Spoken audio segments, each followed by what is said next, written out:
trabajo es lo que más le importa a la gente. Por eso, Claudio, empezamos por este punto, ¿no?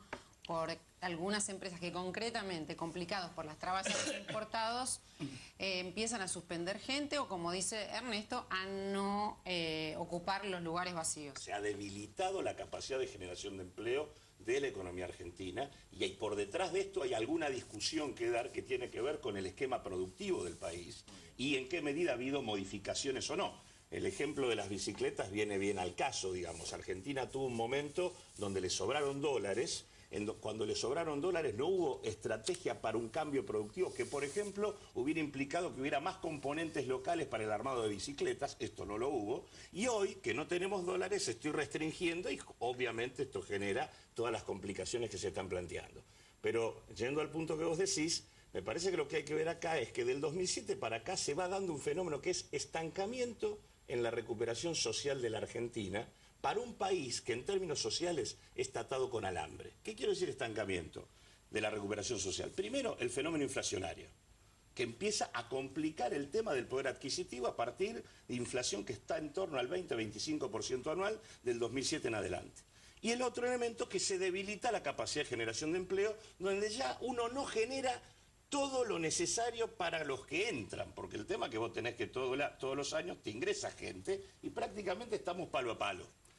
¿Y por qué digo atada con alambre? Porque la Argentina que tenemos es una Argentina donde hay 8.800.000 trabajadores que están en situaciones de precariedad laboral. El ingreso medio de los ocupados es de 2.700 pesos. El 70% de los trabajadores formales gana menos de 5.000 pesos para una canasta familiar que no baja en la región metropolitana de 6.100 pesos. Consecuentemente digo, Argentina es un país complicadito que mientras fuimos creciendo, esto mostraba una perspectiva. Lo que tenemos hoy es un cuadro de estancamiento en una Argentina socialmente complicada. Guillermo Oliveto, que se ocupa de tendencias y consumos, está prestando mucha atención, pero está de acuerdo con estos datos. Coincido con lo que dice Claudio, que Argentina socialmente tiene una situación que todavía tiene mucho por mejorar. Por lo tanto, creo que esto marca un poco el tono de todas las decisiones que se toman. Es muy difícil en este país, que todavía tiene una brecha de 31 veces entre el ingreso del techo de la pirámide social y la base, un ajuste ortodoxo, por ejemplo.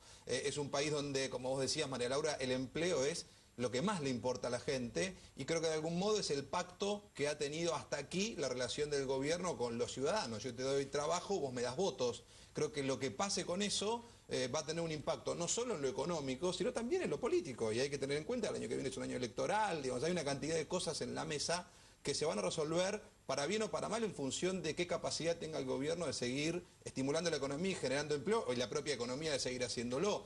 Creo que es el tema de este año, lo que estábamos charlando, ¿no? Y Fausto Espotorno trabaja para Orlando Ferreres y asociados y tiene muchos datos para aportar. Pero más allá de los datos, esta es hasta ahora la perspectiva para los próximos meses y se dice que el último trimestre de 2012 será un poco más complejo todavía. Sí, mira, si vos ves el crecimiento de la economía en el primer trimestre, fue 2,5%, que veníamos creciendo del 6%.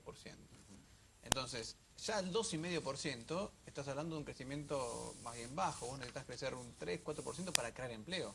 Si creces por abajo del 3-4%, empezás a tener problemas de empleo, que es lo que decía Ernesto. Y hoy estamos en ese nivel de crecimiento. Y te diría que esta desaceleración es previa a la restricción de las importaciones. Yo creo que ya la caída en las importaciones que estuvimos viendo ya venía antes de que hubiera restricciones. Entonces, ya la economía viene medio complicada en materia de crecimiento porque se empezó a frenar y ahora creo que esto de las restricciones de las importaciones pone más peso o aprieta un poquito más el freno, cuando en realidad vos deberías estar pensando en acelerar el crecimiento económico. Y Miguel Ponce es justamente director de Relaciones Institucionales de la Cámara Argentina de Importadores. Cuesta que hable la gente que está trabajando y que cuente lo que realmente pasa con las importaciones, ¿no? Supongo que por este toma y daca y esta negociación tratando de conseguir, como decía Claudio, para no cerrar la empresa, ¿no? Sí, yo escuchaba muy atentamente particularmente esto que por supuesto conocemos de lo que se da en el mercado de las bicicletas y por supuesto que origina inmediatamente algo que se emparenta con lo que decía Claudio Lozano, ¿no es cierto?, los dos Claudios, que tiene un poco que ver con un poco el modelo, es cierto? Uno puede llegar a coincidir con alguna direccionalidad de las medidas que se adoptan, pero si se instrumentan de una manera tal que terminan generando una situación inversa a la que se busca, bueno, es porque alguna cosa debe ser ajustada. Y lo que parece que debiéramos empezar a debatir en serio es un modelo de sustitución de importaciones que sea serio. Si yo digo, se producen restricciones a línea blanca, y entonces están paradas heladeras, están paradas estos artículos del hogar que ustedes han conocido, y digo, bueno, se debe a que a lo mejor están buscando sustituir importaciones en este terreno. ¿Hay plan al respecto? Voy entonces y busco, lo primero que hago, busco el plan 2020 de industria, desarrollo industrial, y digo, a ver, cuáles sectores son los que se están privilegiando para un correcto sustitución de importaciones. Busco, línea blanca no está. Entonces digo, a ver, ¿cómo es esto? O sea, la restricción de importaciones aparece sin ningún plan para producir en la Argentina. Este es el debate que hay que dar. Sustitución de importaciones en serio. Hablemos de esto, discutamos Eso esto. no hay ninguna posibilidad, no existe. Plan de una sustitución de importaciones en serio. En una economía tan interdependiente como la que tenemos, donde particularmente la producción industrial progresivamente se ha ido integrando en el mercado mundial, no solamente para exportar, sino además para producir. Es decir, necesariamente te tiene que pasar las cosas que estás diciendo. Sí. Buscas en la plana hasta línea blanca. ¿Por qué línea blanca y cualquier otra no? Claro. Digamos, estás dependiendo de la discrecionalidad del funcionario en una economía que no le hace caso a los funcionarios en la práctica. ¿Sí? O sea, no hay posibilidad de un plan de sustituciones de importaciones en serio. La sustitución de importaciones en Argentina, que funcionó desde muchos años, terminó en la hiperinflación. Bueno, no digo que ahora va a ocurrir, ¿no es cierto? Ahora, más allá de eso, plan hay... Uno no tiene por qué congelar el patrón productivo que la Argentina tiene hoy y decir que no podemos hacer otra cosa que esto. No. En realidad, lo que hay que establecer es una estrategia selectiva, acorde al mundo, negociarás con distintos tipos de empresas, pero que uno puede discutir un mayor contenido nacional de la producción local y por lo tanto a eso se le puede denominar sustitución de importaciones, es algo que se puede hacer. Lo que sí es cierto, lo que él dice, es que la razón por la cual estamos administrando las divisas con la gestión que hace este muchacho Moreno de la manera que la lleva adelante, es porque faltan dólares y no porque estoy tratando de armar un modelo productivo. Hemos llegado, digo, cuando hubo disponibilidad de dólares y podíamos decidir una estrategia productiva, no se hizo. Cuando no hay dólares, trato de administrar los dólares, pero sin tomar en cuenta qué rumbo productivo quiero tener. Esta es la situación que se está viviendo. Una cosita más, digamos, el contexto de esto. Esto nos está ocurriendo en una región donde prácticamente todo el resto de los países no saben qué hacer para frenar la entrada de dólares. No la salida, la entrada de dólares. Algo está pasando que está mal, que está decididamente mal. Y se supone que nuestros commodities están a un precio importante, ¿no? Y se pueden vender. Por lo tanto, ¿qué es lo que está mal? Yo creo que lo que me parece que pone un punto de inflexión a partir del 2007 es que lo que quedó claro es que a la tasa de crecimiento que venía sosteniendo la economía argentina, la tasa de inversión, es decir, aquellos recursos que se destinan para ampliar y modificar tu esquema productivo, no acompañó. Pero también digo, las variables hay que tratar de desagregarlas, porque cuando hablamos de consumo, no es una cosa homogénea. Prácticamente el 50% del consumo en la Argentina no procede ni de salarios, ni de jubilaciones, ni de planes sociales. Procede de consumo de empresas, rentas, ganancias, y por detrás de esto está además cuáles son las vedettes de la recuperación. Si uno mira los precios de los inmuebles o los precios de los autos, que son los que han multiplicado varias veces la tasa de crecimiento del producto, está claro que ahí hay una demanda de consumo que no se sostiene en el salario. Cuando él dice que hay que bajar el consumo, hay que ver qué consumo hay que bajar y qué consumo hay que subir. Digo, hay que trabajar con las variables para poder ordenar las cosas. ¿Por qué se ríe Oliveto? No, creo que lo que dice Claudio expresa un poco lo que pasó en todos estos últimos 8 años, ¿no? Que hubo un boom de consumo muy fuerte que tendrá orígenes en distintos tipos de renta, pero que, desde mi punto de vista, por lo menos, y está expresado en muchas cifras, ha llegado a una buena parte de la población, probablemente no a todos, pero a un 70-75% de la población ha llegado fuerte. Y quiero agregar algo, quiero volver un segundo a la inversión. Preguntaban, bueno, por qué razón no tenemos una inversión suficiente para sostener un crecimiento de este tipo. Hay varias razones. Una no menor es la imprevisibilidad que tienen las reglas en la Argentina.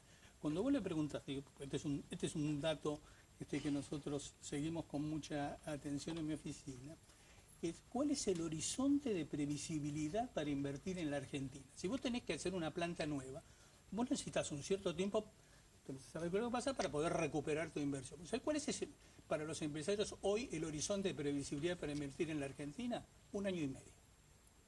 No alcanza para sostener. No, cuando vos tenés que hundir capital, necesitas 5 o 6 años, si podés prever no mucho más que 1 año y medio, es muy difícil que quieras invertir en plantas. ¿En qué? Yo, si estoy viendo este programa en la tele, me pregunto, ¿por qué los países emergentes crecen y nosotros no crecemos? No, crecemos. ¿Por qué no crecemos como crecen otros? No. Como crece Brasil, que tienen esos ingresos de dólares importantes. ¿Por qué hay tantas dificultades como tiene Claudio y tantas otras industrias para poder crecer o para tener inversiones en estos momentos cuando se supone que estamos en un gran momento internacional en relación a otros países? Hay otros países que están realmente mal, ¿no? ¿Qué es lo que estamos haciendo mal? Hay un punto que es el tema de inversión. Yo creo que ahí está clave el tema de la inversión.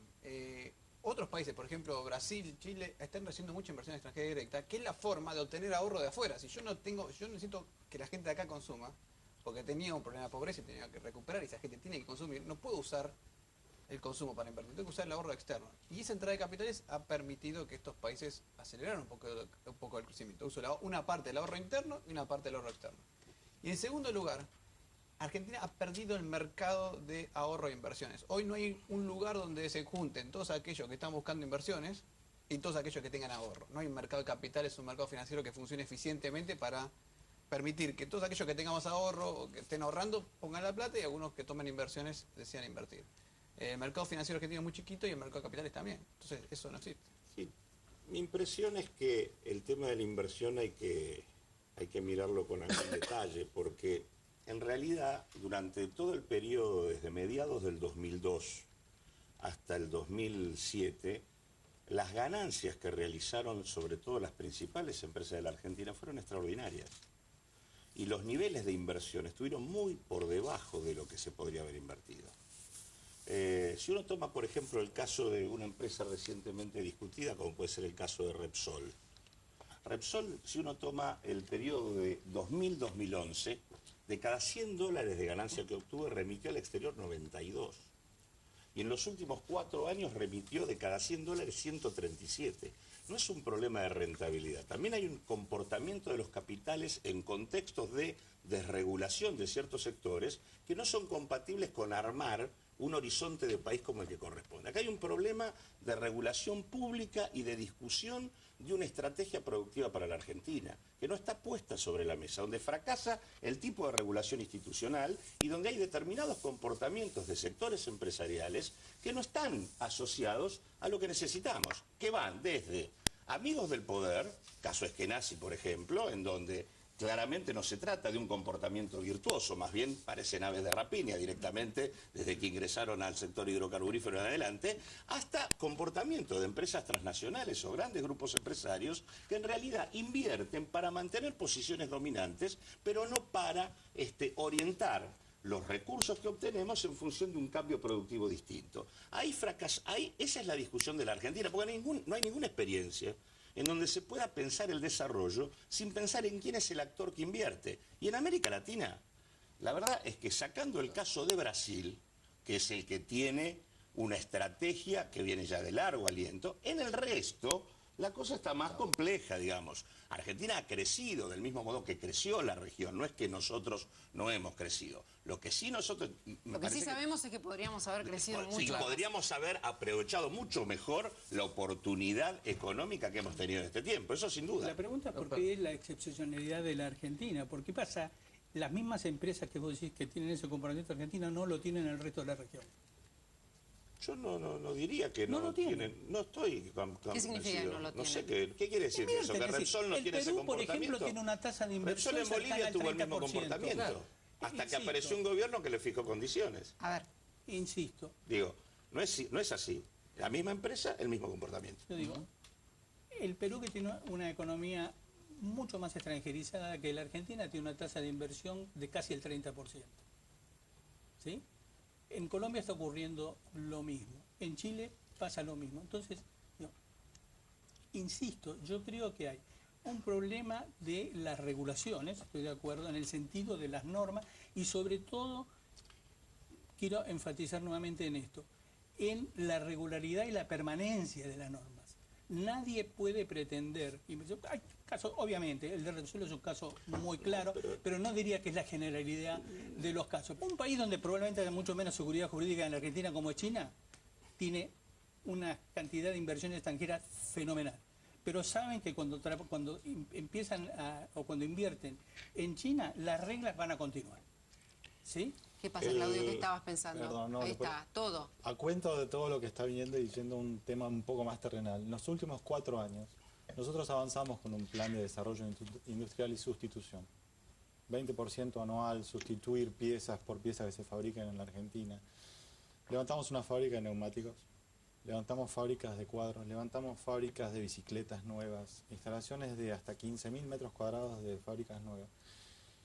Y de repente las normas cambian de la Levantamos noche a la es mañana. que construimos. Construyeron, sí. Sí. Empresas de la Cámara que invirtieron concreto. No En estamos todas hablando estas ni fábricas. Ni de IPFs, ni de Repsol, estamos hablando de escala pyme, donde de la noche para la mañana las reglas cambian y todo lo que tienen invertido, las máquinas están apagadas. Y donde la intención era sustituir las importaciones. Claro, se está avanzando sobre un plan Pero de es que yo creo que funcionan las dos cosas. A mí me da la Ah, sensación... pero eso no puede funcionar. No, que funcionan las dos cosas en la Argentina. A ver, un foto segundo, hoy, Claudio, es una foto vamos hoy. a lo concreto. Hoy ¿Por estamos en qué, una ¿Por qué foto no de pueden funcionar? Hasta diciembre veníamos con un plan de sustitución que lo llevamos adelante minuciosamente, monitoreado por las dos cámaras que integran el sector. Los empresarios estaban de acuerdo, pataleaban la mayoría porque decían, a mí me conviene mucho más comprar afuera, pero decían, hay que sustituir. Tenemos que desarrollar, tenemos que reemplazar productos por cosas que podamos fabricar acá. ¿Y qué pasó? En estos 4 meses cambió la regla, evidente, la regla se cambió. Estamos esperando a ver si de nuevo ese filtro se abre y nosotros podemos avanzar sobre ese plan, pues ese plan estaba bien, funcionaba. ¿Y qué pasa con esos Hoy lugares que hoy el levantaron, problema, que como dice construyeron? Claudio, hoy el problema es claro, es de divisas, no hay un problema de industria, hay un problema de divisas, no tiene nada que ver desarrollo industrial. Nuestra discusión con el ministro de Industria es decir, ¿qué hacemos? No hay Lo que plata. pasa es que está todo concatenado. Lo que decía él, lo que decía Claudio hoy, cuando hablaba de las joyas, ¿no es cierto?, que se beneficiaron con el consumo, él tocaba el tema de la construcción y tocaba el tema de los automóviles. En los automóviles, cuando obviamente vos importás un auto, son todas divisas que se van. Pero cuando fabricás un auto, entre el 70 y el 80% son autopartes importadas. Igual que en todo el mundo. Igual que en todo el mundo. En ninguna parte del mundo es diferente. Este tema componente obliga puede ser a menor. pensar explícitamente de qué manera vamos a enfrentar el tema del futuro. Si nosotros no diseñamos una estrategia de desarrollo seria, que estemos todos con reglas de juego claras, no cambiantes, que generen inversión, que generen confiabilidad, que generen vamos a seguir repitiendo ejemplos. Pero lo que acerca a Claudio es interesante para que no nos vayamos un rato Claro, de esta exacto, cuestión, pero ¿no? que yo- Una serie de empresarios del sector que se organizan para empezar a sustituir importaciones y que lo que construyeron no lo pueden llevar adelante. De eso estamos hablando, ¿no? Del cambio de normas, del cambio de reglas de un día para el otro. Sí, pero Sí, por eso yo pero creo que hay que ubicar en el tema, porque digo, no todos los actores funcionan del mismo modo, ni todos tienen la misma capacidad de influencia institucional ni de lobby, ni de sostener aparte las reglas propias de su mercado, igual que otros. Una situación es lo que puede ocurrir con el segmento PYME y otra situación ocurre con aquellas empresas que tienen niveles de control sobre recursos naturales, poder de mercado importante. La situación es muy distinta y acá es donde hay que poner el tema de cómo funciona la inversión. En realidad la inversión funciona, uno invierte cuando obtiene un beneficio adicional por aquello que invirtió. Si en realidad uno obtiene beneficios adicionales o extraordinarios sin invertir, la inversión tiende a perderse. Y acá, por ahí, si uno controla tierra, subsuelo, minerales, petróleo, bosques, si tiene mercados muy importantes que dependen solamente de él, tiene la posibilidad de hacer rentas extraordinarias sin invertir. Ese es el problema de los que además capturan una parte muy importante de la torta económica de la Argentina. Ahora, obviamente hay un montón de pequeños y medianos empresarios que muchas veces quieren invertir. Aparte, muchas veces no tienen ni el apoyo institucional que deberían tener. Yo querría ver cuánto de ese plan tuvo sostén institucional en términos de crédito, en términos de apoyo tecnológico, de apuntalamiento. Digo, la verdad... ¿Cuánto? Ya que estamos, preguntamos. Nada. Nada. Bueno, por eso, es que no hubo política. Hubo, frente a un mercado que existía, la decisión de ellos de tratar de aprovecharlo. Pero no hubo una estrategia institucional en esa dirección. Entonces vuelvo al mismo punto. Si uno tiene un conjunto de regulaciones que le permiten a actores económicos importantes quedarse con una parte de la torta relevante, hacer excedentes extraordinarios, ahí no hay inversión. Y en realidad los pequeños y medianos aprovechan lo que tienen. Y en el momento en donde se cae la actividad económica, se cae la posibilidad de seguir haciendo y cuando lo que estaban haciendo. cuando la gente empieza a vislumbrar estas cuestiones, ¿no? O a padecerlas, ¿cómo se comporta el consumidor? Te diría que lo que marca este primer cuatrimestre, que es de los peores en términos de consumo desde la crisis del 2009, es más cautela. Hay también una cuestión muy importante que me parece que la atamos con lo primero que hablamos, que es que todavía no está resuelta la paritaria. Ese es un punto. O sea, la gente hoy tiene toda la inflación en la mano y todavía no tiene el aumento salarial y en muchos casos tampoco tiene precisión de qué orden va a ser ese aumento salarial. Entonces, se ha desbalanceado la balanza que tiene de un lado la inflación y del otro lado los elementos con los cuales la sociedad o los consumidores pueden darle pelea a esa inflación. Por lo tanto, hoy está, te diría, María Laura, un consumo bastante... por lo menos bastante más frío que el que veníamos trayendo. Si era lo que el año pasado crecía en el orden del 8 o 9%, este año está en el 3-4% a nivel de consumo general, el arranque, y una industria emblemática que hablamos recién, que era automotriz, creció 27% el año pasado en volumen, y este año, primer cuatrimestre, viene solo más 5%. Sobre un mercado muy grande, muy amplio, pero de todas maneras es una tasa de crecimiento bastante menor. Mi hipótesis es que una vez que la gente tenga el nuevo sueldo en la mano, podemos tener un escenario de consumo un poco mejor que el de este primer cuatrimestre. Claramente el 2012 no es ni 2011 ni 2010. Hay muchísimas cuestiones para hablar y enseguida, después de la pausa.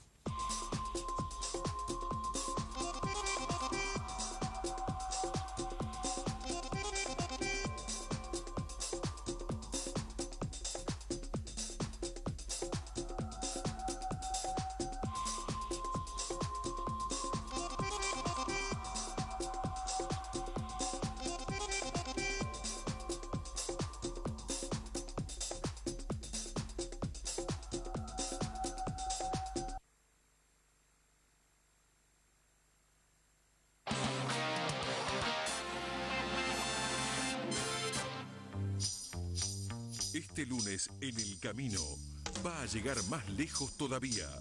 Gato, Mancha y el Vasco de la Carretilla. Mario Marquich nos lleva a Santa Cruz para conocer la historia de un hombre que empujó una carretilla con más de 140 kilos de peso hasta Buenos Aires. Hubo acompañamiento de la gente del pueblo porque estuvo muchos días preparando su carretilla. También conocimos las aventuras de Gato y Mancha, dos caballos de pura raza argentina que cruzaron la cordillera y atravesaron las 3 Américas. Gato y Mancha salen desde acá, de Sarmiento, chiquitos, uno creo que con 3 años y el otro con 1 año y medio.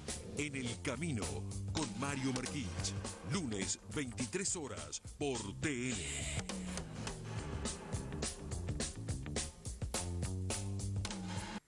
Nosotros no entramos en el partido político de algunos diarios y el gobierno. Nosotros vamos a tener posiciones que nosotros creamos que sean justas. Y la justicia es que estén presos, desde Brufau hasta Cristina Kirchner por haber vaciado YPF. Acá la clase política no va presa. Y la clase política, ni la clase sindical, ni la clase